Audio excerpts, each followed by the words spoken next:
이제 우리의 마음과 정성과 뜻을 모아 오순절 후 두 번째 주일 예배를 하나님께 드리겠습니다. 다 함께 인내성으로 하나님께 나갑니다.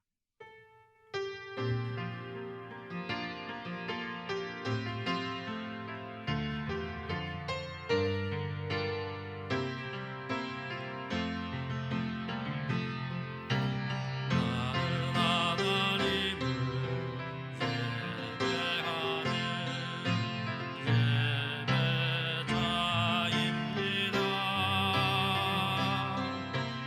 내가 서 있는 곳 어디서나 하나님을 예배합니다. 내 영혼 거룩한 은혜를 향하여 내 마음 완전한 하나님 향하여 이곳에서 바로 이 시간 하나님을 예배합니다.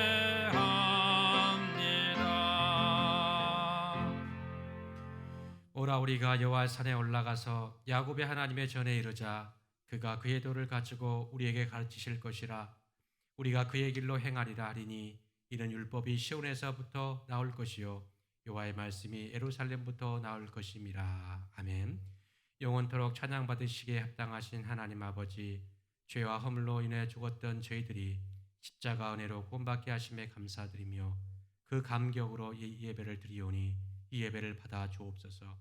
감사와 찬양으로 드리는 오늘의 예배가 하나님 기뻐하시는 예배, 거룩하게 구별된 예배, 성령님께서 충만하게 임재하시는 살아있는 산 예배가 되게 하여 주옵소서. 모든 영광을 성삼위 하나님께 올려드리며 예수 그리스도의 이름으로 기원하옵나이다. 아멘.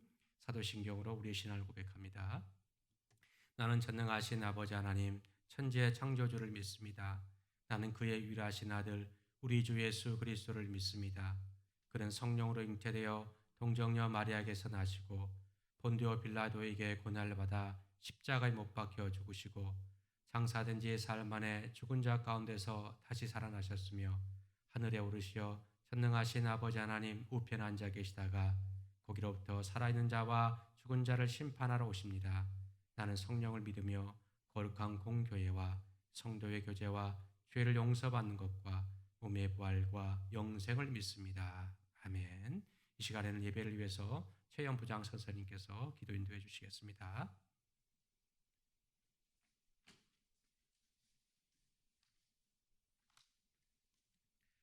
은혜와 진리의 주님, 전능하신 주님을 높여 찬양합니다. 명수의 교회 중고등부 학생들을 자녀로 택하여 주시고 행여 아플까, 행여 힘들까, 행여 고생할까 우리 모든 삶의 순간마다 항상 동행하여 주시는 주님의 사랑에 감사를 드립니다. 비록 교회에 나와 예배드리지는 못하지만 생각과 말과 행실로 주님을 원하고 구하고 찾을 때 귀찮아하지도 마다하지도 않으시고 언제 어디서나 한결같이 응답하여 주시는 그 은혜에 또한 감사를 드립니다. 하나님, 중고등부 친구들이 함께 모여 예배드릴 기회가 손에 잡힐 듯 금방일 것 같은데 우리의 마음과 의지만으로는, 우리의 능력만으로는 해결되지 못함을 깨닫는 요즘입니다.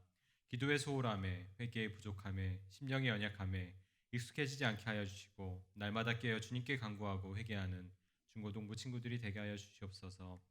길고 긴 시간을 인내하여 이제 모두가 학교에 등교하고 있습니다. 아프지 않고 건강하게 학교 생활을 하면서 그동안 전염병으로 인하여 미뤄왔던 공부객이나 친구 관계, 그리고 주님을 알리는 생활 전도가 잘 이루어질 수 있도록 허락하여 주시옵소서. 또한 입술로만 보여지는 것만으로만 하나님을 믿는 것이 아니라 온 마음과 정성을 다해 주님을 닮아가는 명수대교회 중고등부 친구들이 될 수 있도록 도와주시길 소망합니다. 우리가 추구하는 모든 일들이 세상의 눈에서 최선이 아니라 주님께서 보시기에 최고이게 하여 주시고 때로는 돌아가고 때로는 손해보는 것 같아도 기도로 극복하고 잘 이겨낼 수 있는 강함과 담대함을 허락하여 주시길 간구합니다. 언제나 주님의 말씀을 기쁨으로 전하시는 오인택 목사님, 이를 지원하는 선생님들의 수고를 기억하여 주시고 중고등부 친구들에게는 이를 기쁘게 수용하는 열린 마음을 주시기를 기도합니다. 내가 그리스도와 함께 십자가에 못 박혔나니 그런즉 이제는 내가 사는 것이 아니요 오직 내 안에 그리스도께서 사시는 것이라는 갈라디아서의 말씀처럼 항상 주님을 품고 힘차게 나아가는 중고등부 친구들이 되기를 간구하오며 모든 말씀 환난 가운데 회복과 치유로 우리에게 역사하시는 예수님의 이름으로 기도드립니다. 아멘.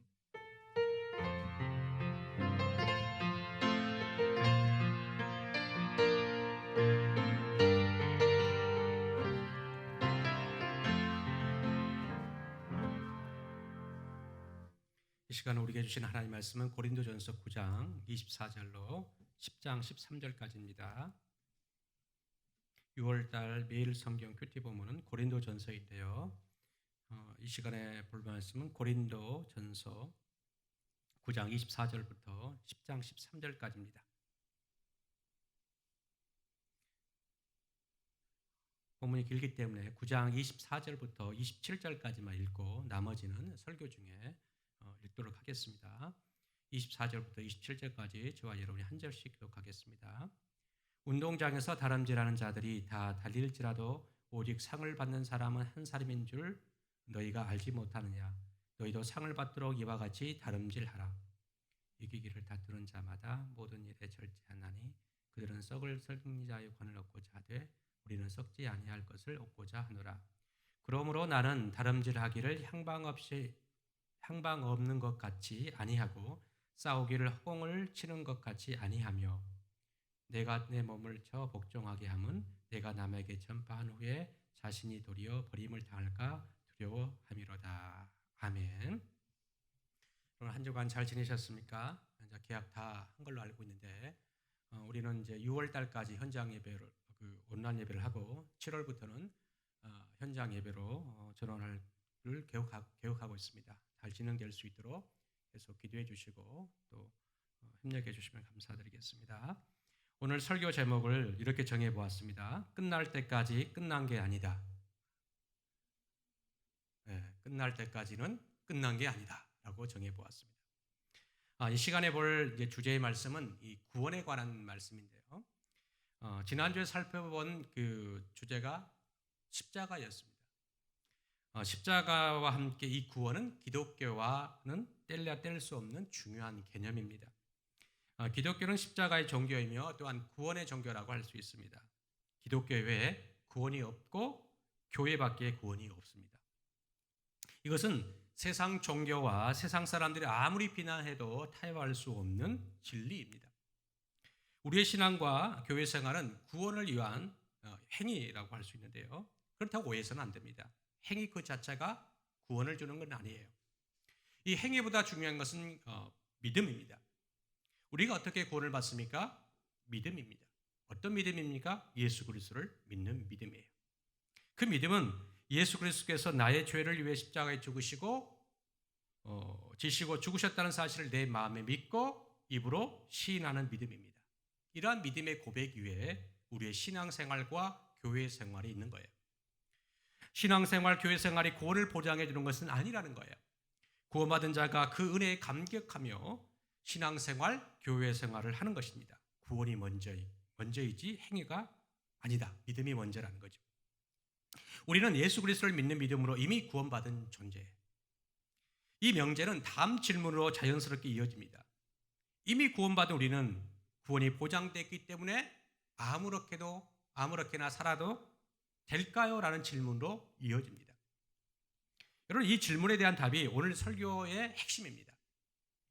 먼저 답을 하자면 우리가 이미 구원받은 존재이지만 아직 완성되지 않는 비완의 구원 상태라는 거예요. 구원의 완성을 위해 우리는 달려가야 한다는 겁니다. 이것을 신학적인 용어로 이미와 아직의 긴장 상태라고 말해요. 어렵지만 이미 구원받은 상태와 아직 구원이 완성되지 않는 그 전에 중간 상태에 있다는 거예요. 오늘 주제는 굉장히 중요한 주제입니다. 그렇기 때문에 집중하여 잘 들으시기 바랍니다. 사도 바울은 고린도 교회에게 구원을 설명하기 위해서 9장 24절부터 27절까지 두 가지 운동 비유를 합니다. 달리기와 권투 비유를 합니다. 그리고 우리가 읽지 않았지만 좀 더 읽게 될 10장 10절부터 10장 1절부터 14절까지는 구원받은 자가 어떻게 살아야 하는지를 권면하기 위해서 과거 이스라엘 백성들, 즉 구원받았지만 멸망당해버린 이스라엘의 네 가지 악행을 소개하며 그와 같은 악행을 버릴 것을 촉구합니다. 그렇지 않으면 너희들도 이스라엘 백성들과 함께 같이 멸망당할 수 있다는 것을 경고하는 말씀이에요. 여러분, 고린도 교회에 많은 문제가 있었습니다. 고린도전서는 문제 해결을 위한 답변서라고 했죠. 고린도 교회의 다양한 문제들은 교회 내에서 자생한 문제라기보다는 고린도 지역이라는 지역이 가지고 있는 특수한 환경의 영향을 받았다고 했습니다.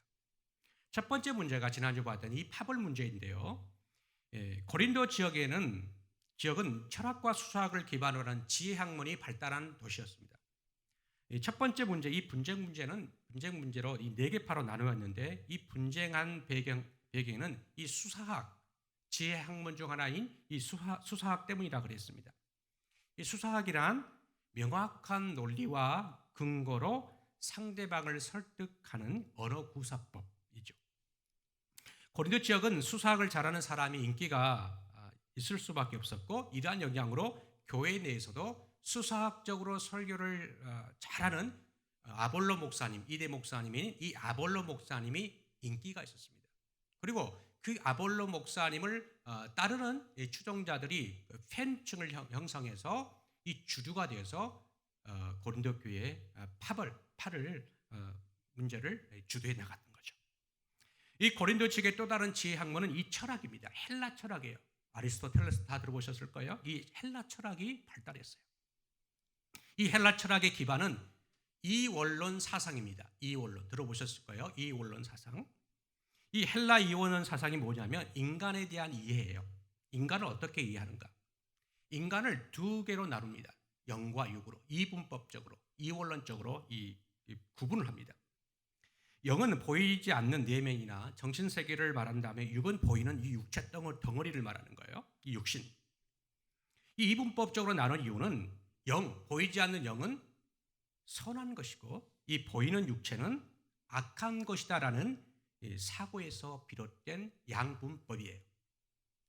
이러한 인간의 이분법적인 이해는 삶에서 양극단적인 모습으로 나뉘게 된 겁니다. 전혀 어울릴 것 같지 않는 이 금욕주의와 자유방임주의로 나뉘게 된 거예요. 똑같은 사상에서 나온 전혀 다른 두 양극단의 형태예요. 자, 교회 안에서 이런 이원론적인 사상이 교회 안에로 들어오는 거예요. 들어와서 기독교의 가장 중요한 구원관과 신앙관에 지대한 영향을 끼쳤던 겁니다. 금욕주의는 육은 악하기 때문에 극단적인 절제를 통해서 금욕해야 한다는 주장이에요. 쉽게 말하면 인간의 기본적인 생활, 먹고 마시고 즐기는 것 있지 않습니까? 이 생리적인 욕구를 터부시하고 악한 것으로 규정하고 이 금욕을 통해서 육신이 해방되어야 된다라고, 영이 해방되어야 된다고 생각했던 거예요. 그러니까 그들에게서 이 육신, 우리가 가지고 있는 이 육신은 영을 가두는 감옥이에요. 감옥. 두 번째는 자유방임주의입니다. 선한 영은 이미 구원받았기 때문에 이 악한 육체 덩어리는, 이 육신은 아무렇게나 살아가도 된다고 생각했던 거예요. 그러다 보니까 육신을 가지고 죄를 짓고 방탕하게 살아간 겁니다. 어차피 육은 악하기 때문에 그렇게 살아도 된다라고 생각했던 거였죠. 이런 동일한 인간 이해로 두 가지 양극단적인 삶의 형태로 나오게 된 겁니다. 고린도 지역이 이러다 보니까 고린도 지역 안에 있는 이 교회, 고린도 교회 또한 이러한 영향을 받게 된 겁니다. 이러한 세상에 영향을 받은 교회가 위기에 처하게 된 거예요. 지나친 금욕주의와 지나친 자유방임주의가 문제가 되었던 겁니다. 여러분, 기독교를 오해하시면 안 됩니다. 우리 기독교는 세상 철학처럼 영과 육을 이분법적으로 나누지 않아요. 영과 육은 하나로 이해합니다. 하나. 그리고 육신은 악하지도 않아요. 그리고 육신을 지나치게 그렇기 때문에 금욕하라고 하지도 않습니다. 절제하라는 것이지 지나친 절제, 즉 금욕하라고 가르치지 않습니다. 하나님께서는 우리에게, 인간에게 먹고 마시고 즐기는 이 기쁨을 우리에게 주셨어요. 근데 이게 너무 지나칠 때가 문제가 되는 거예요. 지나칠 때. 그렇기 때문에 기독교는 금욕주의가 아니에요. 뿐만 아니라 이 양극단 형태인 이 자유방임주의는 더더욱 아닙니다. 여러분 들어보셨을 겁니다. 지나친 자유는 방종이다. 들어보셨죠? 자유란 절제를 통해 보장되는 것이지 아무렇게나 살아가는 자들에게 주어지지 않는 거예요. 민주주의 살아보세요. 이 신호등이라는 게 그런 거죠. 아무나 자유롭게 다니면 됩니까? 그게 아니죠. 신호등이란 이 절제, 규칙을 지켜 나가는 것이죠. 자유란 말을 착각하면 안 됩니다. 자유란 말을 자기 마음대로 내가 하고 싶은 대로 이게 아니에요. 자유란 자신이 통제하고 절제하는 자들에게 주어지는 복된 권리입니다. 신앙의 자유도 그런 의미입니다. 나는 이미 구원받았으니까 아무렇게나 살 거야. 어차피 구원받았으니까 라고 생각하는데 그렇지 않다라는 거예요. 아무렇게나 신앙생활하는 자들에게는 구원은 보장되지 않는다는 거예요. 그래서 우리 기독교인들에게는 이 금욕이 아닌 절제가 필요한 거예요. 다시 말합니다. 우리 기독교는 금욕주의도 자유방임주의도 아니에요. 바울은 9장 24절부터 27절에서 이 자유방임주의와 싸우라는 의미에서 두 가지 운동 비유를 합니다. 그리고 10장에서는 자유방임주의에서 나오는 잘못된 삶의 결과들을 지적해요.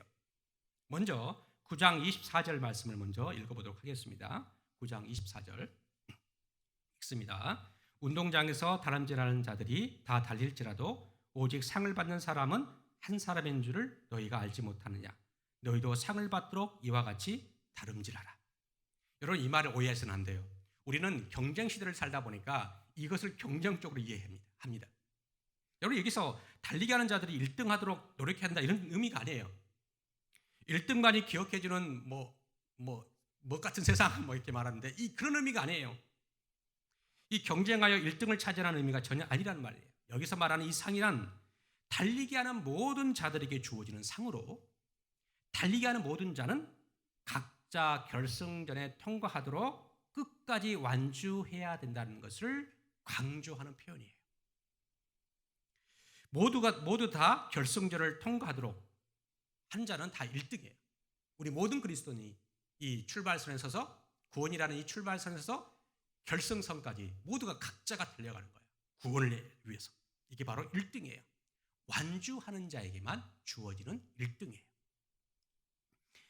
출발선과 구원이라는 이 출발선과 구원이 완성되는 이 결승선, 이 두 선에는 동시에 두 선에는 구원선이 함께 표시되어 있어요. 출발선에 구원선이 표시되어 있고 결승선에도 구원선이 금이 그려져 있어요. 그렇기 때문에 출발선에든 구원선에 섰던 이 출발선 선 사람도 마지막 구원을 완성하기 위해서는 그 결승선까지 달려야지만 구원에 이른다라는 표현이에요. 두 번째 운동 비유는 권투 비유예요. 26절 보실까요? 26절 보시면 있습니다. 그러므로 나는 다름질을 하기를 향방 없는 것 같이 아니하고 싸우기를 허공을 치는 것 같이 아니하며. 자, 권투하는 자는 허공을 향해서 주먹을 휘둘러서는 안 됩니다. 그렇죠? 이 권투하는 자는 허공이 아닌 누굽니까?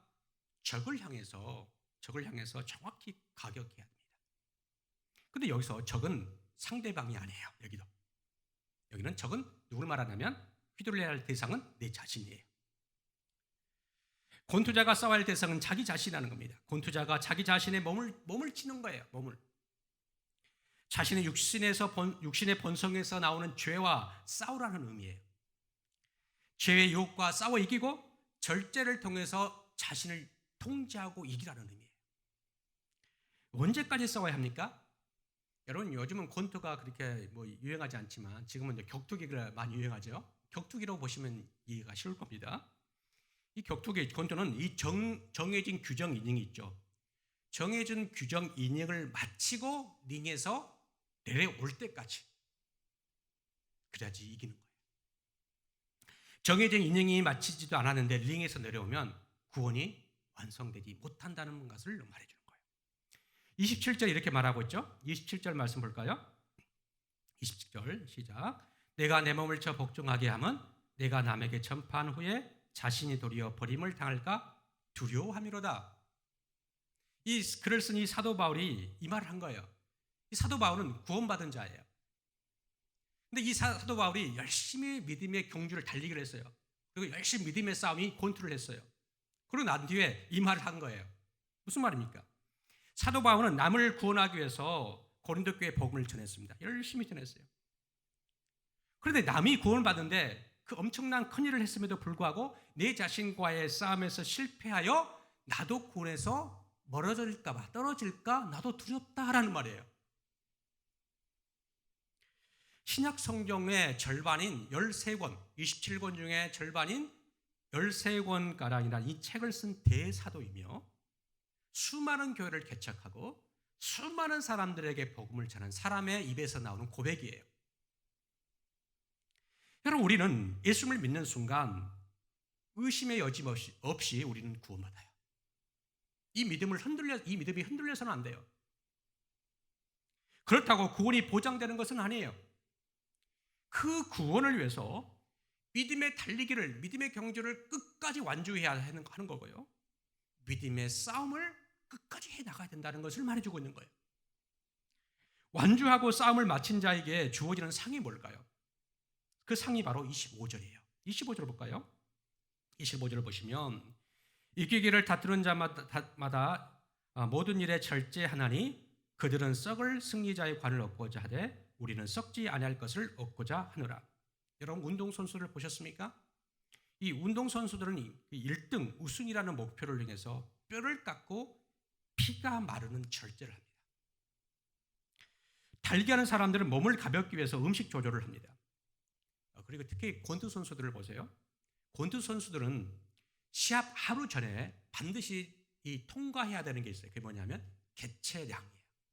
많이 보셨을까요? 제 앞에 보면 두 대상자가 서로 인상을 써가면서 기선제압하기 위해서 싸우는 거 보시죠. 그 사람은 그게는 왜 어떻게 할 수 있냐면 개체량을 통과하고 난 뒤에 하는 거예요. 그리고 그 시합하기 전날 하는 거예요. 하루 전날. 근데 이 개체량을 통과하기 위해서는 엄청난 노력이 필요합니다. 여러분, 격투기 선수 중에 이 정찬성이라는 선수 아시는지 몰라요. 뭐 격투기 선수 중에 저는 제일 올바른 사람 같더라고요. 제가 봤을 때는 이 정찬성이라는 선수가 이 선수는 하루 전날, 개체량 하루 전날, 그러니까 몸무게를 빼야 되는 거예요. 얼마를 빼냐면 7kg를 빼요. 하루에. 여러분, 하루에 7kg를 뺄 수 있어요? 제가 지금 한 달 동안 다이어트를 하는데 겨우 뺀 게 고작 뺀 게 2kg예요. 3kg. 하루 동안 7kg를 뺍니다. 그래서 제가 그 TV를 본 적이 있거든요. 24시간 안에 자신의 몸속에 있는 모든 수분을 다 뺀다고 합니다. 그게 7kg예요. 엄청난 뼈를 깎는 고통을 하는 거예요. 개체량이 실패하면 시합조차 참여할 수가 없어요. 그렇게 운동선수들은 자신이 원하는 목표를 이루기 위해서 뼈를 깎는 고통을 감수하는 거예요. 세상 사람 운동선수들이 극도로 절제하여서 얻는 대가는 승리자의 관이에요. 승리자의 관.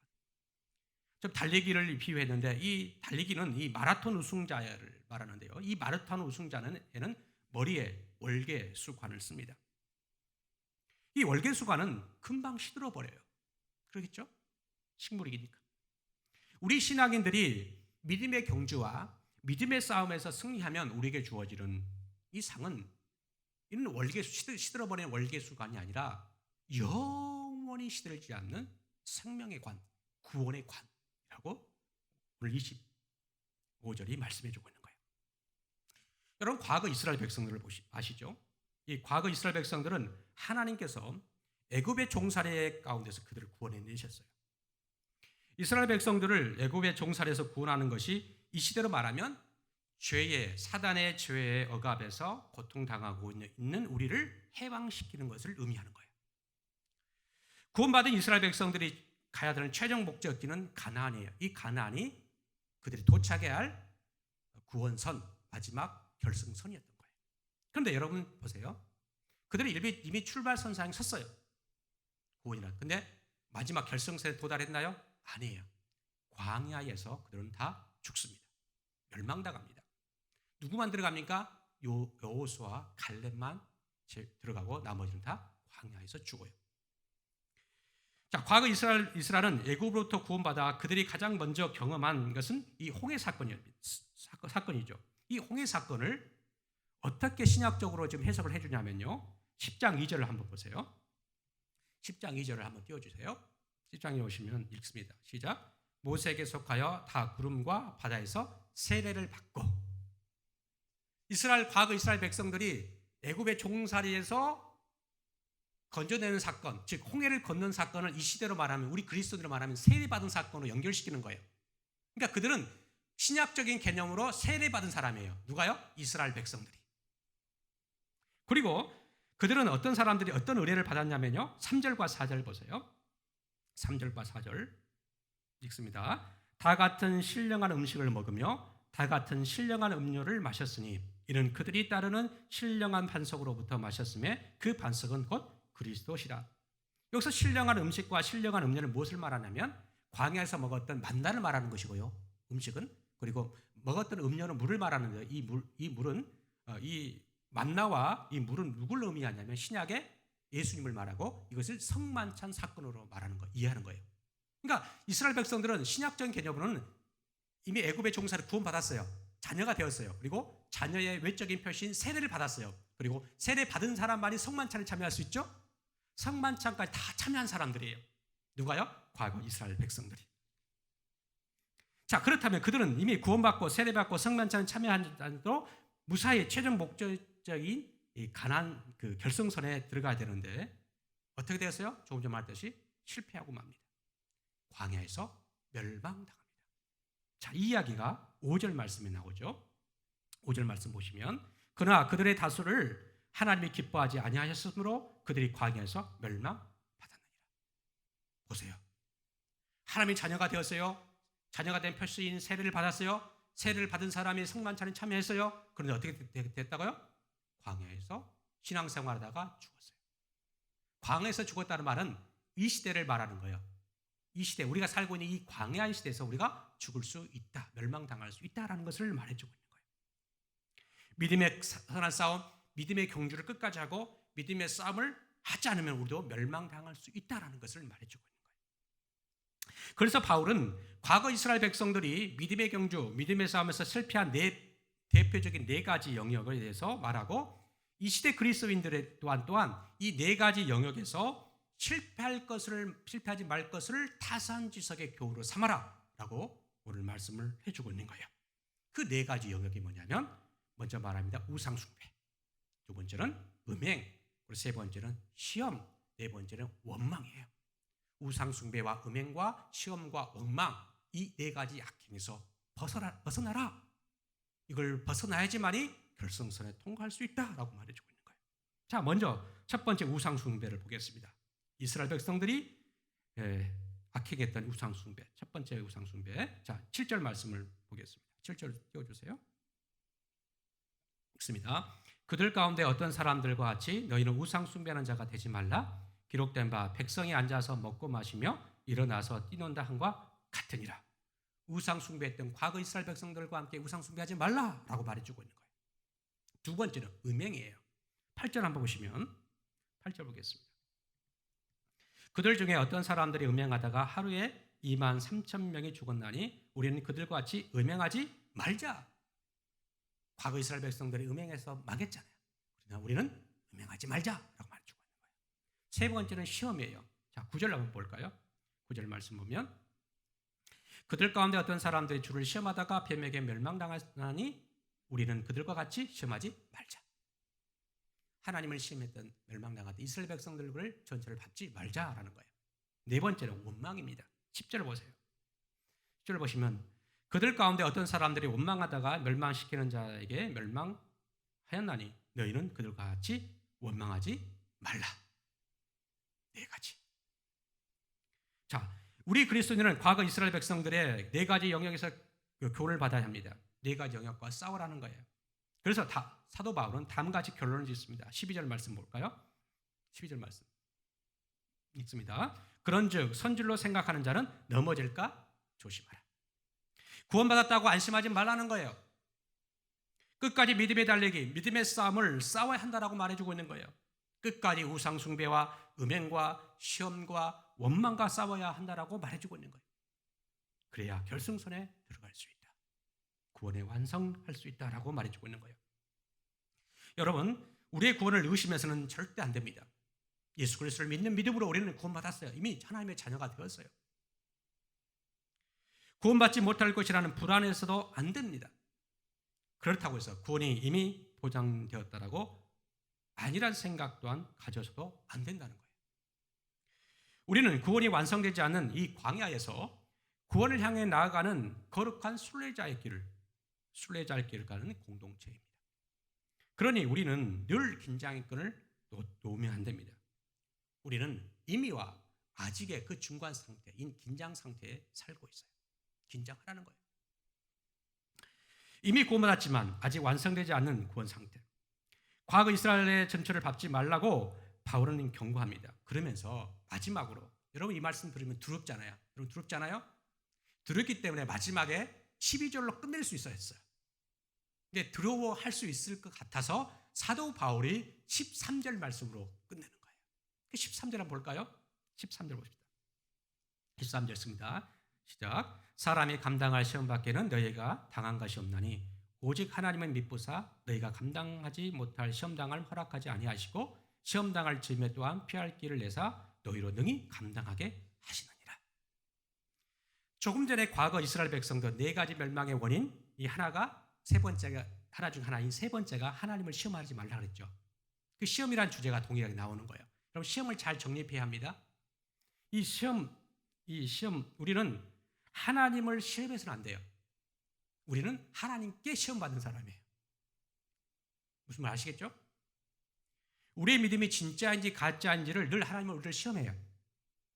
그러나 하나님께서 우리에게 주시는 이 시험은 우리를 무너뜨리기 위한 시험이 아니에요. 이것은 사단의 유혹이죠. 유혹, 무너뜨리기. 사단으로부터 오는 것이 시험이 유혹입니다. 우리는 하나님께 시험받는데 우리를 무너뜨리기 위한 시험이 아니에요. 우리를 세워주기 위한 시험이에요. 우리가 하나님께 시험받을 때 생각해야 될 것은 하나님께서는 감당할 시험밖에 주지 않는다는 거예요. 가끔 우리는 막 불평하죠. 하나님 왜 감당하지 못할 시험을 우리에게 주십니까? 아니에요. 감당할 수 있는 시험이에요. 그렇기 때문에 시험을 주는 거예요. 이것을 우리는 믿어야 한다는 거예요. 이 말씀으로 본문을 마무리한 이유는 생각해 보세요. 조금 전에 두렵다고 했죠? 근데 이 시험받아 구원에서 제외될까 염려하고 불안하고 걱정하는 자들에게 위로와 격려를 주시기 위해서 이 구절로 마무리하는 거예요. 우리의 구원이 아직 완성되지 않았기에 늘 긴장의 끈을 놓지 않아야 하지만 하나님께서는 우리에게 힘을 주셔요. 성령께서 우리에게 힘을 주셔요. 시험을 이길 수 있는 능력, 유혹을 이길 수 있는 능력, 힘을 주시기 때문에 그 능력을 믿고 하나님을 신뢰하고 끝까지 하나님과 함께 믿음의 달리기를 하고 하나님과 함께 믿음의 싸움을 하라는 거예요. 우리가 믿음의 경주를 할 때 하나님 옆에 계셔요. 우리가 믿음의 싸움을 할 때 하나님 옆에 계셔요. 그래서 우리의 나약한 믿음을 도와주시고 우리를 끝까지 구원선에 도달할 수 있도록 우리에게 힘을 주시고 끝까지 우리를 인도하신다는 의미가 바로 13절 말씀이에요. 얼마나 은혜로운 말씀일까요? 여러분, 미국 프로야구 전설 중에 한 사람이 요기 베라라는 선수가 있어요. 그런 야구 선수로 전설이었으나 또한 명언 제조기로도 유명한 사람입니다. 유머와 역설을 섞은 그의 말들은 늘 세간의 화제가 되었고 그가 만들어낸 명언 어록을 일명 요기즘이라고 불러요. 요기즘. 이런 신조어를 만들어냈어요. 요기 베라가 남긴 명언 중에 이 하나가 오늘 설교 본문의 제목인데요. 끝날 때까지는 끝난 게 아니다. 이 말은 우리식으로 말하면 야구는 9회 말 투아웃부터 라는 말 많이 들어보셨죠? 그 의미와 같은 의미. 야구는 완전히 끝날 때까지 9회 말 3아웃까지 그 끝날 때까지 그 결과를 알 수 없다라는 말이에요. 이 말을 우리의 신앙과 우리의 삶과 신앙의 이 두 가지 영역에서 다음과 같이 적용해 볼 수 있어요. 첫 번째는 여러분의 삶을 야구에 비유할 수 있어요. 여러분 10대이지 않습니까? 10대면 야구로 비유하자면 여러분 2회 초나 2회 말쯤 될 겁니다. 야구가 9회 말 투아웃에서 결과가 완전히 뒤집힐 수 있어요. 여러분 지금 여러분의 인생이 결정된 건 아닙니다. 여러분의 삶의 지금의 삶이 실력이 여러분의 삶을 결정하는 게 아니에요. 앞으로 어떻게 사느냐에 따라 결과가 달라질 수 있어요. 좌절하거나 포기하지 말라는 거예요. 지금까지 노력이 부족했다면 지금부터라도 노력하면 됩니다. 절대 포기하지 말라는 거예요. 수포, 영포, 국포하지 말라는 거예요. 끝까지 싸워나가는 거예요. 제가 며칠 전에 어떤 사람을 만났는데 자기는 중학교 때까지 내신 특정 과목인데요. 수학인가요? 된 걸 알고 있는데 7, 8등급이 했대요. 근데 고등학교 2학년 때 열심히 공부해서 1등급으로 올렸대요. 가능하거든요. 그리고 국영수 성적을 올리지 못한다고 해도 그것으로 우리 인생이 결정되는 것은 아니에요. 여러분이 할 수 있는 것, 그리고 잘하는 것, 그리고 좋아하는 것에 인생을 투자하세요. 인생을 길게 보라는 거예요. 여러분은 이제 10대지 않습니까? 우리의 시대를 100세 시대라고 말하죠. 그럼 여러분은 앞으로 살아갈 날이 훨씬 많아요. 이제 고작 6분의 1을 살았어요. 하나님께 기도하며 나의 앞길을 인도해 달라고 기도하세요. 그러면 여러분은 성공할 수 있어요.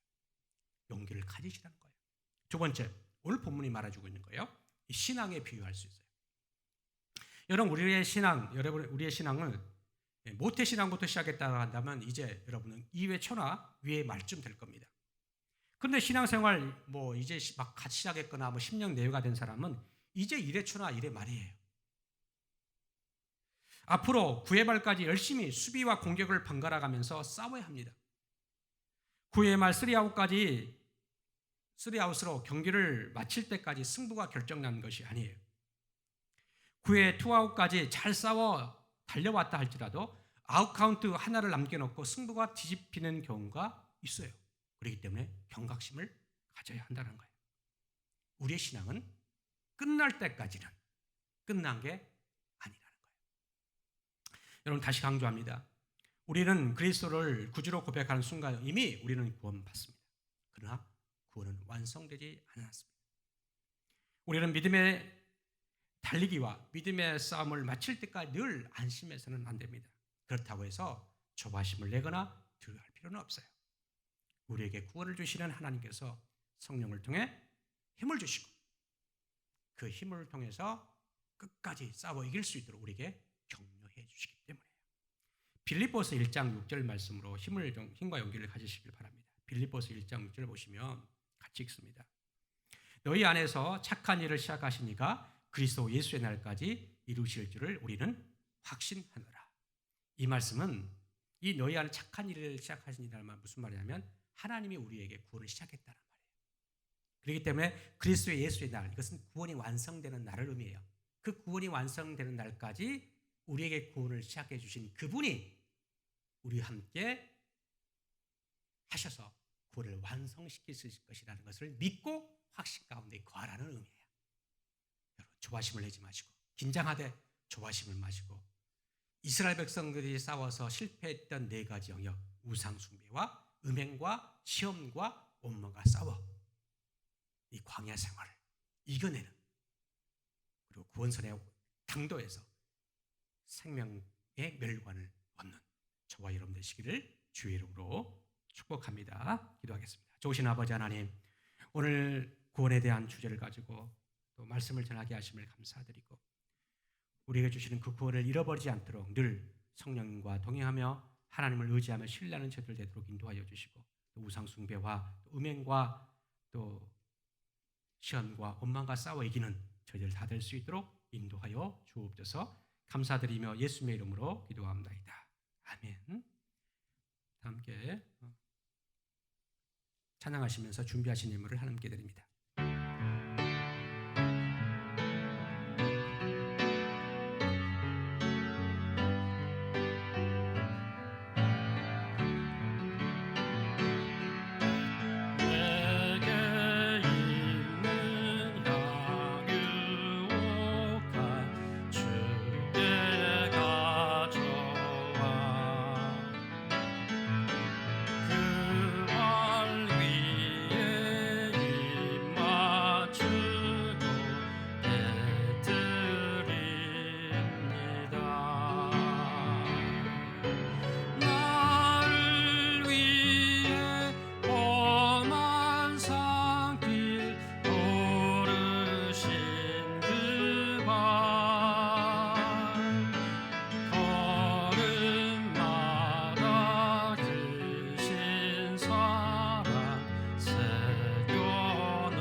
좋으신 아버지 하나님, 우리의 마음과 정성과 뜻을 모아서 하나님 이 작은 예물에 우리의 생명을 바치고 우리의 모든 것을 드려 주님께 드립니다.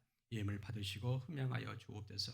하나님, 우리 쓰는 곳곳마다 하나님 나라가 확장되게 하시고 주님을 알지 못하는 자들이 주님께 돌아오는데 귀하게 사용되어지도록 하나님 역사하시고 인도하여 주옵소서.